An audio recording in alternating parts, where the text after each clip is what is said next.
The moment my father lifted his wine glass at the Glasshouse Bistro, I knew something was wrong. His smile was too wide, his eyes too bright. I'd given him the small canvas that afternoon, a harbor sunrise I'd painted specifically for him. He'd thank me then, quietly, in the parking lot. But now, surrounded by clients and colleagues, he raised it high. My daughter, everyone. An artist. The table politely applauded. Then he added, loud enough for the entire restaurant to hear, art won't feed you, Arya. Time to come back to the real world. Laughter rippled through the group. Someone touched my shoulder sympathetically. My cheeks burned. I stared at my untouched salmon, willing myself not to cry in front of my father's business partners. Across the table, a man I'd barely noticed studied my painting with unusual focus. Victor Hale, my father's partner in Aurora Renewable Energy. He turned the canvas slowly, examining the brushwork, the way light caught the water. May I see your portfolio? He asked quietly, ignoring the conversation flowing around us. My father leaned close, his breath wine-sharp against my ear. Don't embarrass me by showing up. Victor handed me his card anyway. Tomorrow. 10 o'clock. Mercer Row Gallery. I almost didn't go. My father's warning echoed through my restless night. But at 9:45, I stood outside Mercer Row Gallery, my portfolio bag heavy against my shoulder. The building was beautiful, all white walls and morning light pouring through tall windows. Victor met me at the door, professional and direct. No pity in his eyes, just focus. He walked me through 3 rooms, pausing at certain walls, measuring spaces with his hands. I showed him 12 pieces. He selected 3 without hesitation. I want these for the east wall, he said. Trial feature. 4 weeks. Standard commission, payment up front for the installation. My hands trembled as he slid the contract across his desk. Real terms. Fair terms. Not a favor, not charity. Business. There's something you should know, Victor said as I signed. Your father called me at 6 this morning. He asked me to cancel this meeting. He said you weren't serious about your work, that I'd be wasting gallery space. I looked up sharply. Victor's expression was calm but firm. I told him I make my own decisions about art, he continued. These pieces speak for themselves. Your father's opinion is irrelevant here. I signed my name, my signature steadier than I'd expected. The eviction notice was taped to my apartment door when I returned that evening. Bright orange paper, impossible to miss. My stomach dropped as I read the formal language about lease violations and termination of tenancy. My father had co-signed my lease 2 years ago. I'd been paying rent on time every month since. Now, apparently, he'd invoked some clause I'd never noticed. I had 30 days. I called him. He didn't answer. I called again. Nothing. By midnight, I'd packed 3 boxes of canvases and called my friend Jules, who shared a co-op studio space across town. By dawn, 5 painter friends helped me move everything out. We worked in silence, understanding without explanation. Artists knew about unstable ground. The co-op was cramped but functional. My corner had decent north light. Jules brought coffee and said nothing about the tears I couldn't quite hide. My phone buzzed around 2 in the morning. A message from a blocked number. If you want to know why your father hates your art, ask him about the Aurora logo. I stared at the screen until it went dark. Then I pulled out my old sketchbooks, the ones from high school, and started searching. The sunburst motif was in my junior year sketchbook. I'd drawn it for a class project about renewable energy, back when I still thought my father might be proud of my work. Radiating lines, geometric precision, a sense of motion and light. I pulled up Aurora Renewable's website on my laptop. Their logo filled the screen. Corporate. Professional. Expensive looking. Identical to my 16-year-old sketch. I overlaid the images on my screen, my heart pounding.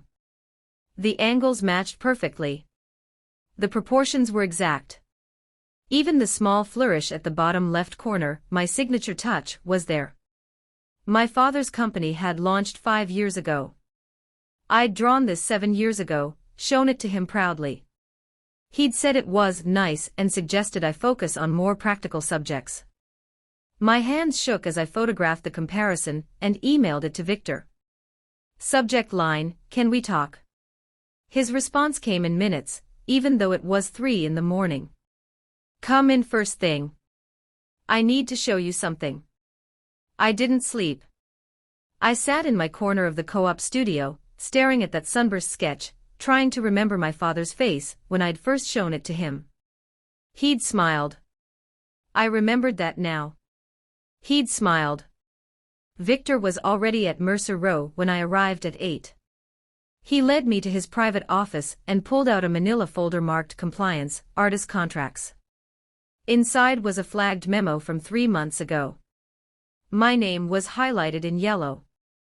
Aria Ellis represents a conflict of interest for Mercer Row Gallery, it read. Her work, while technically proficient, poses liability concerns due to family business connections with Aurora Renewable Energy. Recommendation: decline representation. The signature at the bottom was my father's assistant's name, but the handwriting on the notes was my father's. I ignored it. Victor said simply, "Your work is exceptional. Whatever issue your father has, it's his problem, not mine." I was still processing this when someone knocked on Victor's door. A courier handed him a thick envelope. Victor's face darkened as he read the contents. "Cease and desist," he said quietly, passing me the letter. "Aurora Renewable Energy claims your upcoming series title, Hands That Built the Light, infringes on their brand identity." I read the legal language, barely comprehending. My father was threatening to sue me for painting pictures of workers. "What do we do?" I asked. Victor smiled grimly. "We get creative." I renamed the series that same afternoon. Portraits of Labor. Simple. Unassailable. True. But as I sketched, the concept deepened into something more meaningful than a legal dodge. I started visiting the gates outside my father's factory at shift change.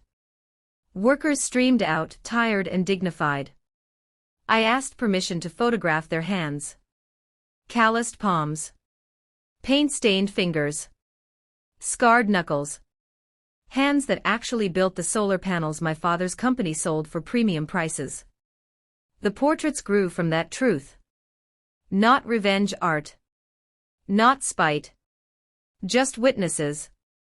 My cousin Naomi called while I was sketching hand studies. She was a junior attorney at a small firm, scrappy and sharp. "I heard about the cease and desist," she said without preamble. "I've been doing some digging. Can I come by?" "Always," I said. She arrived an hour later with a shoebox under her arm. Her expression was grim. "You're not going to like this," she warned, setting the box on my work table. Inside were letters. Official letters. Scholarship offers from 3 different art schools. Full rides. All addressed to me, all dated from when I was 17. All marked declined in my father's handwriting. I'd never seen these letters. Never knew they existed. I'd applied to art schools on my teacher's recommendation, then assumed I wasn't good enough when I never heard back. "I found them in your mother's attic," Naomi said quietly. I was helping her look for old tax documents. "She doesn't know I took these."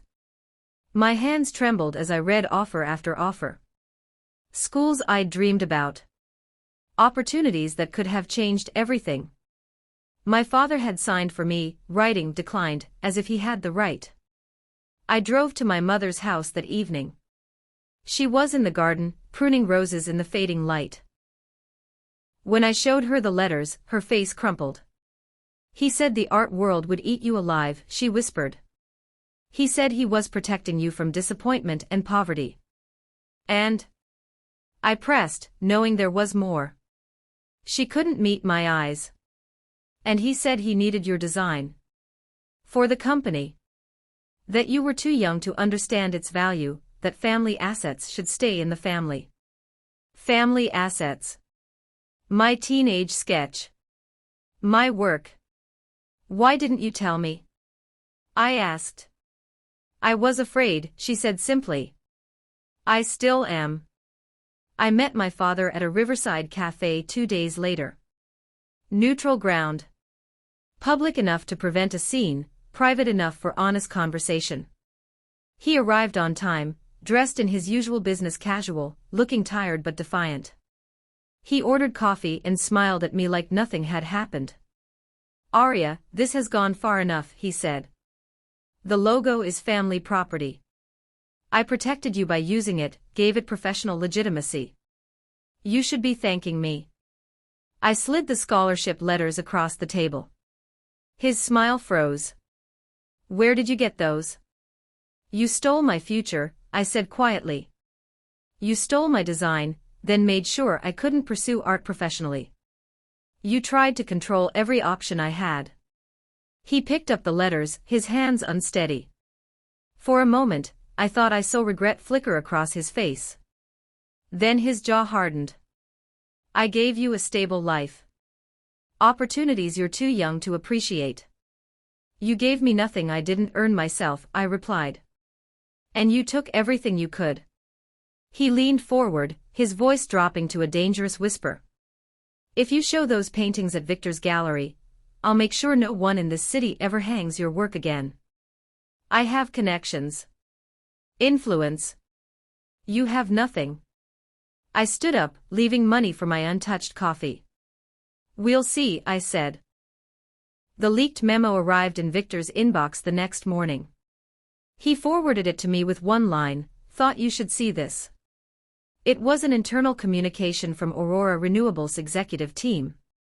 Subject, Arts Funding Strategy. The relevant paragraph made my stomach turn. Artists are hobbyists seeking validation through corporate sponsorship. Real value is built through engineering and business development. Maintain public arts funding for PR purposes, but recognize the fundamental difference between professional contributions and creative pastimes. My father's assistant had signed it, but the language sounded like my father. Victor called me an hour later. I'm offering you an artist-in-residence position. 6 months. Stipend, studio space here, and full support for your show. I want you weathering this storm on solid ground. I thanked him, overwhelmed. That afternoon, I started moving my work from the co-op to Mercer Roseback Studio. The next day, city inspectors appeared at the co-op, fire code violations, they said. Electrical issues. Structural concerns. The building would need to close for remediation. Jules called me in tears. The violations are fabricated. The landlord said someone made a complaint, triggered an inspection. We have 2 weeks to clear out. My father's influence, reaching further than I'd imagined. The co-op scattered quickly. 15 artists scrambling for new spaces in a city where affordable studios were rare. I felt guilt weighing heavy, knowing this was my father's retaliation for my defiance. Then Maya Brooks called. She ran Northline Gallery across town, smaller than Mercer Row, but with a reputation for discovering emerging artists. Her voice was smooth, professional, carefully neutral. I heard about your situation, she said. I have storage space available. Climate-controlled, secure. You could use it for your work while things settle down. What's the cost? I asked, suspicious of free offers. First refusal on your next series after this one, Maya replied. I think you're going places. I want to be part of that journey. Before I could respond, Victor appeared in my studio doorway. He'd heard my side of the phone conversation. If you sign with her, I'm out, he said flatly. I don't work with artists who play galleries against each other. Maya's voice came through the phone, sweet as poison. Think about it, Arya. Options are valuable. I looked at Victor, then at the contract on my work table, the one that had given me real footing. No thanks, Maya, I said. I'm exactly where I need to be. That evening, I drafted my own contract addendum. Not because I didn't trust Victor, but because I needed to prove to myself that I could stand on my own terms. Reproduction rights stayed with me. Commission structure was spelled out clearly. Exclusivity limited to 18 months for this series only. Fair compensation for speaking events. Written approval required for any use of my work in promotional materials. I showed it to Naomi first. She made 2 small adjustments, then nodded. This is solid. Professional. I brought it to Victor the next morning, nervous but determined. He read it carefully, made a note on one paragraph, then signed without argument. This is good work, he said, not talking about my paintings. You're learning. Maya withdrew her offer the same day. Apparently, she'd expected me to jump at the chance for 2 galleries competing over me. My professionalism had surprised her into retreat. 2 days later, a burner account posted on social media. Someone had cropped one of my old sketches next to the Aurora logo. The caption read, "Local artist Aria Ellis accused of copying corporate design. Who's stealing from whom?" The post got traction quickly. Comments filled with assumptions and accusations. My stomach churned as I watched the narrative twist against me. Naomi called within the hour. I can trace this. Give me 2 days. Naomi worked fast. The burner account traced back to an IP address registered to Aurora Renewable Energy's marketing department. Specifically to my father's assistant's computer. She showed me the evidence, prepared to help me blast the truth across social media. But I shook my head. Not like this, I said. If I attack them directly, it looks defensive. We need something cleaner. Victor agreed. An artist talk. Moderated. Professional. You discuss your work, your process, your influences. Let the truth come out naturally, not as an accusation. We scheduled it for 2 weeks out. Victor's gallery, open to the public, with a moderator from the local arts journal. Professional. Unassailable. My father's response came via email to Victor the next day. Cancel the artist talk, or I dissolve our business partnership effective immediately. Aurora will withdraw all funding from current projects. You'll lose 6 figures in committed sponsorship. Choose carefully. Victor forwarded me the email, then called. What do you want me to do? He asked. I thought about it. Really thought about it. Victor had given me space, legitimacy, support. Now my father was asking him to choose between his business and his principles. It's your decision, I said. I won't blame you either way. Then it's easy, Victor replied. The talk stays scheduled. Victor sent his response within an hour. Polite, professional, final. I make curatorial decisions based on artistic merit, not external pressure. The artist talk proceeds as planned. If you wish to dissolve our partnership, I understand, and will arrange an orderly transition. My father's board called an emergency meeting that same afternoon. The rumor spread quickly through Harborview's business community. Victor's gallery financing was partially tied to Aurora's arts sponsorship program. If my father pulled that funding, Mercer Row could face serious financial strain. The local arts press picked up the story. Gallery owner chooses artist over corporate partnership. The headline made Victor sound noble and possibly foolish. He called me that evening, his voice tired but steady. The board is meeting again tomorrow. They're deciding whether to force the issue, make me choose between Aurora's money and my curatorial independence. I'm sorry, I said. I never meant to put you in this position. You didn't, he replied. Your father did. There's a difference. The next day, Victor sent a formal letter to Aurora Renewable Energy, severing their sponsorship agreement.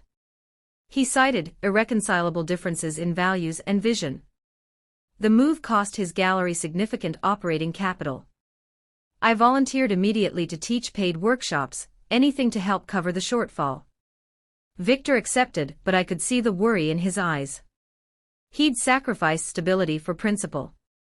That night, an anonymous email arrived in my inbox. Check the CSR ledgers. Charity funds didn't reach the schools. Naomi was already ahead of me. She'd started digging into Aurora's corporate social responsibility program the moment Victor cut ties. Public records showed generous donations to arts education programs, community workshops, and school supplies. But the actual disbursements told a different story. Look at this, Naomi said, spreading spreadsheets across her desk. Aurora claims they donated $50,000 to Harborview Elementary's arts program. But the school's records show they received $5,000. The rest went to administrative costs and marketing coordination. All internal. She showed me 3 more examples. Same pattern. Big public announcements, small actual contributions, and money recycled back into Aurora's promotional budget. This is fraud, I said quietly. It's creative accounting, Naomi corrected. Legal, barely. Ethical? Absolutely not. I thought about my father's memo, the one calling artists hobbyists. Thought about him using charity programs as a personal PR machine, while people like Jules lost their studio space. We could take this to the media, Naomi suggested carefully. It would bury him. I looked at my upcoming show sketches. The worker portraits. The hands that built the light, while my father claimed credit and profit. Not yet, I said. Let me focus on the work. The truth can wait until after the show. But truth, I was learning, had its own timeline. The artist talk was scheduled for Thursday evening. By Tuesday, I had 60 confirmed RSVPs. By Wednesday, the gallery was at capacity with a waiting list. The press coverage had worked in unexpected ways. People wanted to see the artist who'd sparked a conflict between principle and profit. They wanted to decide for themselves whether my work deserved the fight. I spent Wednesday afternoon at the factory gates again. A worker named Elias approached me, hesitant but determined. He was older, maybe 60, with hands that told stories of decades in manufacturing. I saw the article about you, he said. About the logo. I wanted you to know something. We sat on a bench outside the factory. Elias pulled out his phone and showed me a photo of a woman, young and bright-eyed, holding a sketchbook. Marisol Vega, he said. She worked in Aurora's design department 8 years ago. Freelance contractor. She created the first version of that sunburst design. Your father paid her for 3 months of work, then let her go. She died 2 years ago. Cancer. Never got credit for any of her work. My chest tightened. How do you know this? I was married to her, Elias said simply. I kept her portfolio. I can show you the original sketches. She drew that sunburst first. You refined it. Both of you disappeared from the story.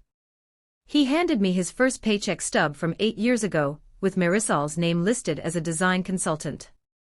Tell her story, he said. Please.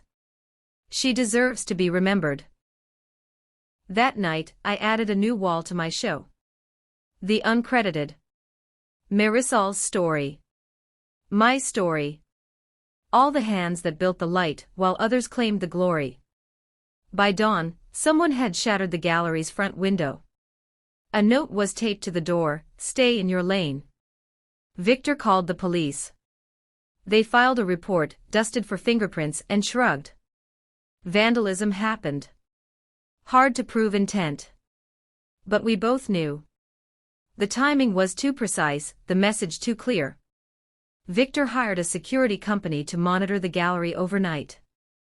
I worked through the day, preparing for the artist talk, trying to focus on the work instead of the intimidation. Thursday evening arrived.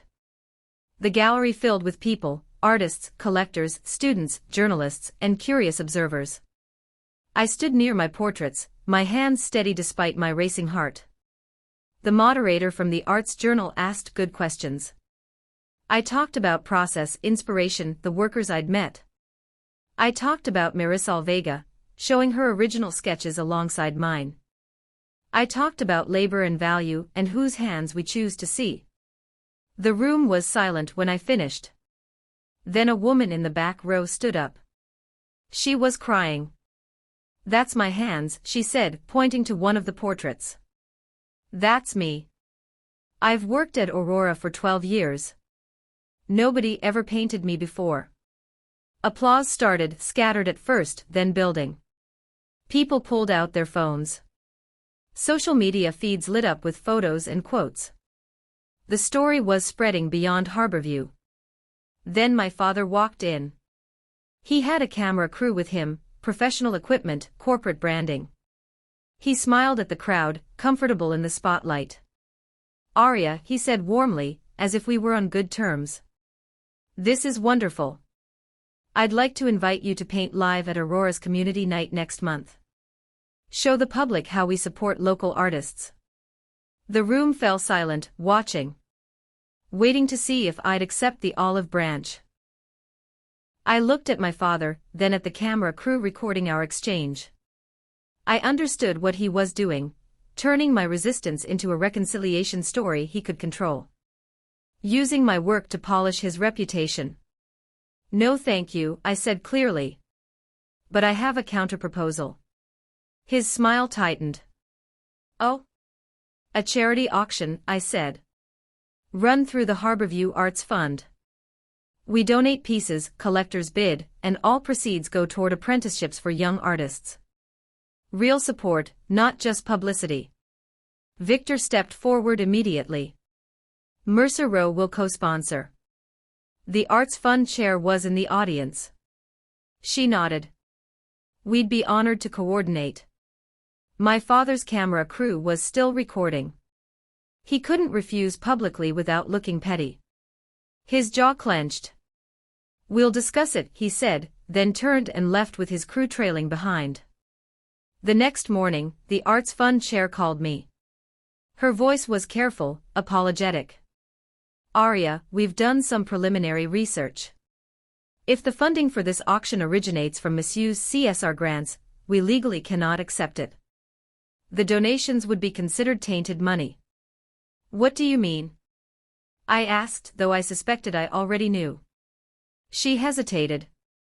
"There's an investigation starting into Aurora's charitable giving. If that investigation finds fraud, anything connected to those programs becomes legally complicated. We need clean money only." The CSR investigation. It was moving forward without me, gaining momentum from its own weight. "I understand," I said. "We'll make sure everything is transparent." The media piece dropped 3 days later. A journalist from the Harborview Tribune had been investigating Aurora's CSR program independently. She'd found the same discrepancies Naomi had discovered, plus deeper issues, phantom programs that existed only in press releases, administrative costs that exceeded actual charitable contributions, and a pattern of using community goodwill as a marketing strategy. The headline was damning: Aurora Renewable's dark side, CSR funds diverted to internal marketing. Public response was immediate. Social media exploded with worker testimonies. Former Aurora employees came forward with stories about the gap between the company's public image and internal reality. Local schools confirmed they'd received far less than what Aurora had publicly claimed to donate.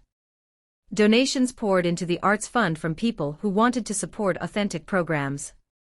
Artists offered work for the auction. The event grew from a small fundraiser into a statement. My father's board scheduled an emergency meeting. Rumors said they were considering removing him as CEO. Instead of backing down, he doubled down. His lawyer sent me a letter: "If Ms. Ellis speaks at the charity auction, Aurora Renewable Energy will pursue legal action for defamation, corporate interference, and breach of familial trust." Breach of familial trust. The irony was suffocating. Victor called me immediately after the letter arrived. "You don't have to speak. We can have someone else introduce the pieces. I thought about Marisol, erased from the story. Thought about the workers whose hands built everything while receiving no recognition. Thought about my 16-year-old self, dreaming of art schools she'd never know existed. I'm speaking, I said. I'll be careful with my words, but I'm not hiding. I wrote my speech carefully. No accusations. No naming of names. Just facts and gratitude. Naomi reviewed it. Victor reviewed it. The Arts Fund's lawyer reviewed it. Everyone agreed, nothing actionable, everything true. The auction was scheduled for a Friday evening. By noon that day, every piece had advance bids. The apprenticeship fund was already guaranteed enough money to support 5 students for a year. I arrived early to help with setup. My portraits hung on the walls, simple and honest. Marisol's original sketches were displayed in protective frames, honored at last. The room filled quickly. I saw workers from the factory, students from the community college, and artists I'd never met who'd heard the story and wanted to support the cause. I also saw my mother, sitting in the back row. She caught my eye and nodded slightly. It wasn't approval exactly, but it was acknowledgement. When the auction began, I stood at the microphone and read my speech. I thanked the workers who'd trusted me with their stories. I honored Marisol Vega's memory and contribution. I spoke about the purpose of art, bearing witness, preserving truth, and making visible the people who build our world. I never mentioned my father's name. I didn't need to. Everyone understood. The auction raised enough to fund apprenticeships for an entire year. People stayed after to talk, to share their own stories, to feel part of something honest. Later that night, Victor pulled me aside. Security footage came through from the night of the broken window. The police want you to see it. The footage was grainy but clear enough. A car idled across the street from Mercer Row Gallery around 2 in the morning. Someone got out, threw something at the window, and drove away quickly. The license plate was visible. The car was registered to Aurora Renewable Energy's executive fleet. We can't see the driver's face, the detective explained. But we have the vehicle. Your father would have had access to it that night. Victor had already sent the footage to Aurora's board investigator. It was added to a growing file of intimidation tactics, the co-op inspection, the cease and desist letter, the legal threats, and now property destruction. The pattern was undeniable. 3 days after the auction, my father appeared at my apartment at dawn. I'd moved into a new place, smaller but mine, and I hadn't given him the address. He'd found it anyway. He looked terrible. Unshaven, eyes red, suit wrinkled. He held a folder in his hands. "You win," he said without preamble. "Is that what you wanted?" I stood in my doorway, suddenly exhausted. "I never wanted to win, Dad. I wanted you to respect me." "I have terms," he continued, as if I hadn't spoken. "Things I need from you to make this end." "No," I said firmly. "I have terms. And you're going to listen." We sat in my small living room, morning light cutting through the windows. My father looked diminished somehow, his confidence stripped away by public scrutiny and board pressure. I handed him a document I'd prepared with Naomi's help. 4 non-negotiables. First, public credit to Marisol Vega's estate for her contribution to the Aurora logo design. Her name in your company materials, and a financial settlement to her widower. My father's jaw tightened, but he nodded. Second, full restitution to the Arts Fund for the difference between what you claimed to donate and what you actually gave. Plus interest. "That's nearly $200,000, he protested. "That's what integrity costs," I replied. Third, a written policy change at Aurora. Contractors and creative contributors must be credited and compensated fairly.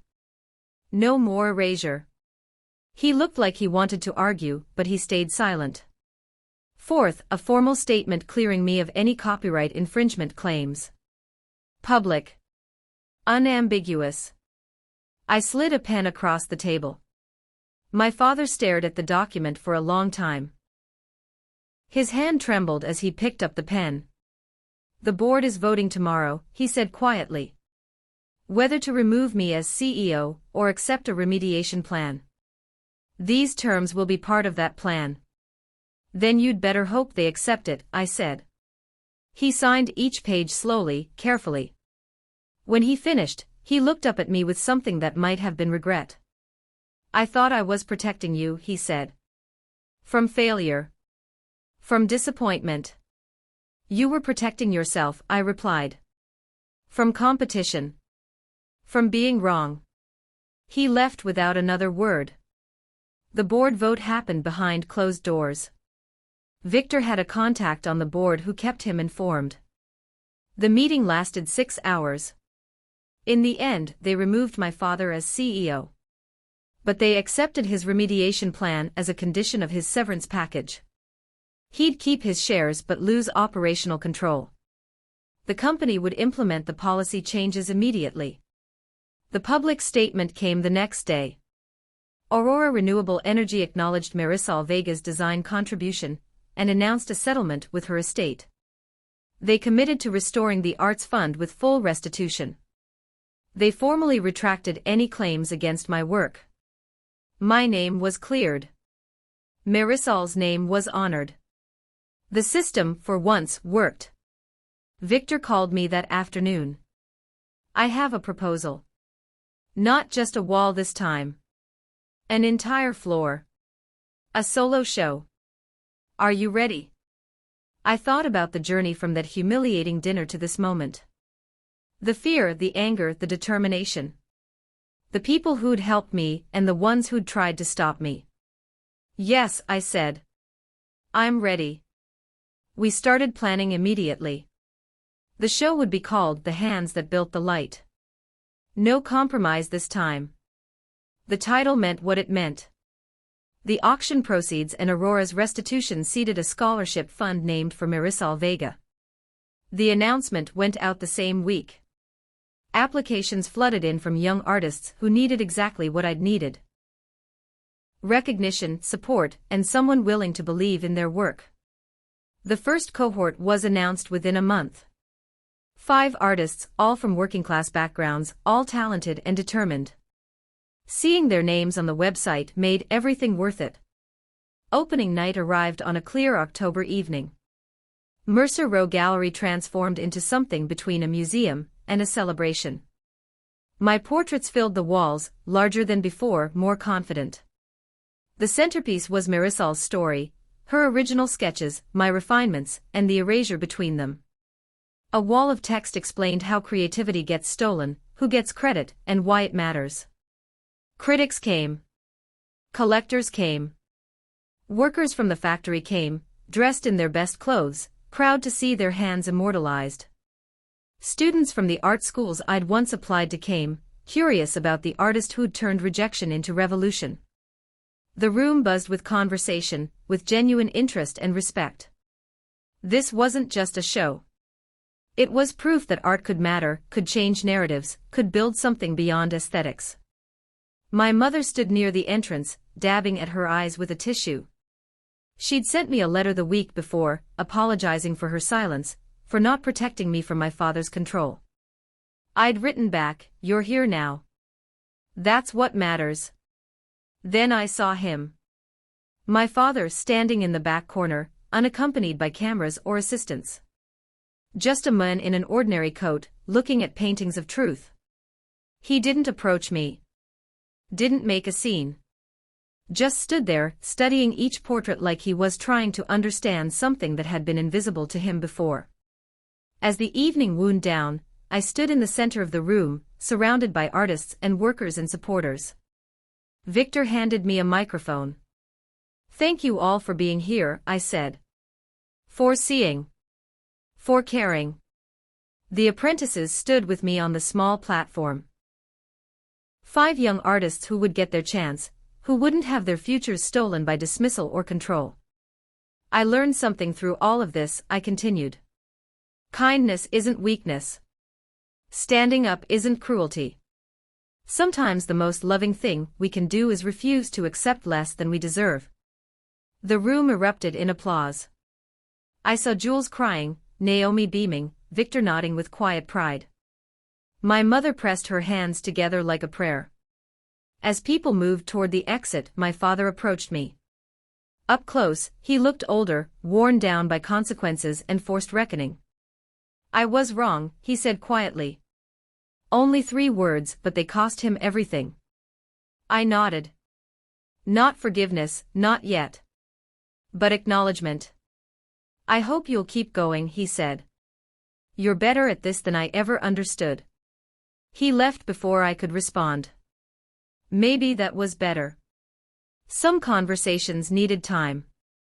The next morning, the Arts Fund director called. There's something you should see. She sent me a receipt copy.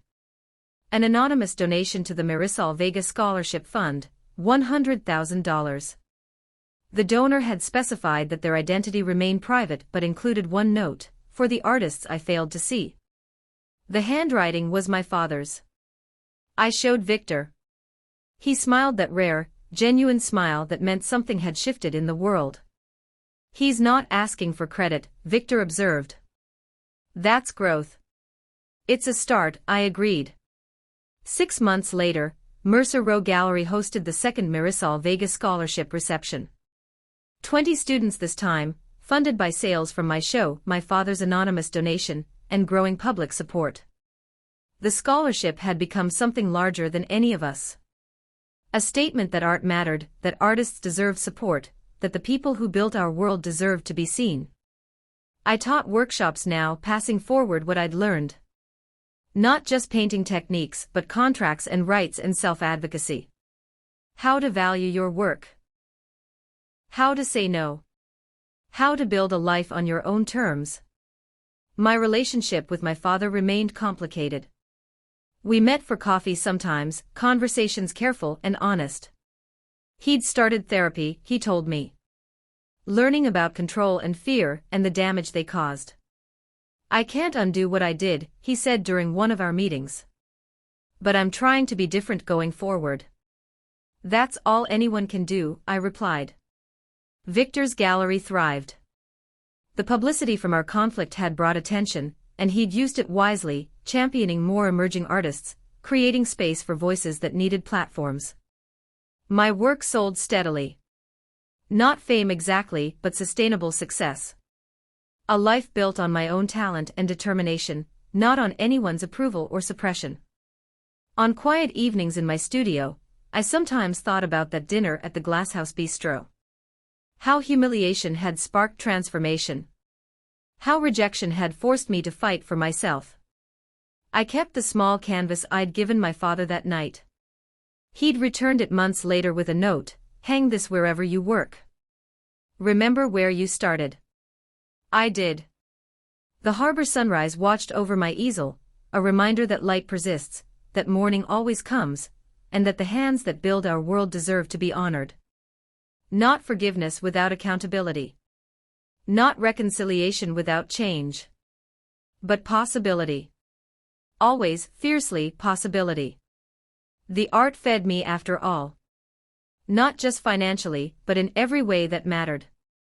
And that, I realized, was the truest revenge, living well, creating honestly, and refusing to disappear. I was Aria Ellis. I was an artist. And I was finally, completely, free. Thanks for watching. Like, comment, share and subscribe.